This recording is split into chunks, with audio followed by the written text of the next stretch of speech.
And we're live.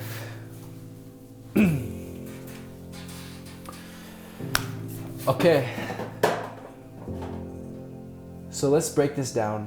I took this exam 2 times already. The first time I took it, I took a Princeton review in-person class, and it was fine, but the reason why I did poorly was I went through a breakup and I wasn't able to focus as well as I should have been able to focus. The second time I took the exam was during the COVID-19 pandemic when everything was shut down. I was also a little bit distracted, but I pushed through and I did basically the same as my first attempt. After taking my first 2 exams, I applied to medical school because I worked so hard to get to this point, and I haven't really heard back from any schools I wanted to get into. Let's talk about the MCAT. The MCAT is a 7.5-hour exam that consists of 4 sections: chemistry and physics, cars, biology and biochemistry. Lastly, you have psychology and sociology. Each of these sections consist of 59 questions with 10 passages and a number of free response questions. I'm having a difficult time studying for this test because it's hard for me to absorb so much information that feels irrelevant to me. I can't make it applicable, and therefore the first 2 times I took this exam, I had no interest in the stuff that I was studying, and therefore I scored lower than I could have. So my key to conquering this obstacle in my life is to pursuing God. There are a couple of verses that I want to meditate on during this time. Firstly, I want to talk about fear.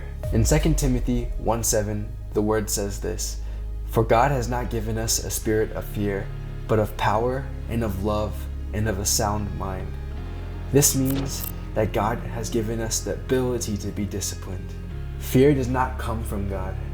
In 1 Corinthians 10:13, God also says this: "No temptation has overtaken you that is not common to man. God is faithful, and he will not let you be tempted beyond your ability. But with the temptation, he will also provide the way of escape, that you may be able to endure it." What does that mean about this MCAT? It's within my ability.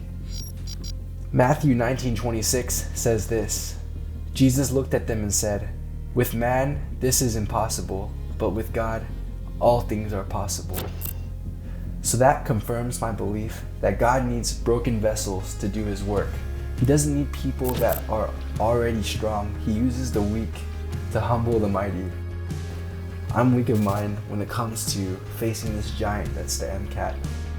But if God's calling me to do this, I have to realize that if I don't answer, someone else is going to.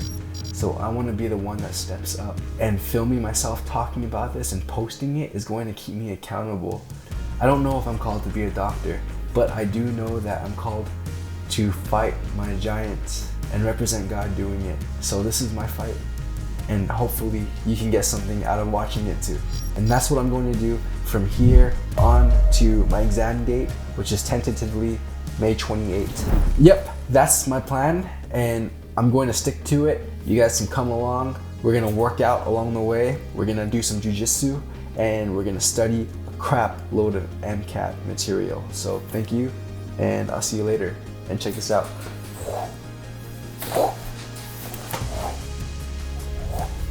That's so cool. Okay, bye.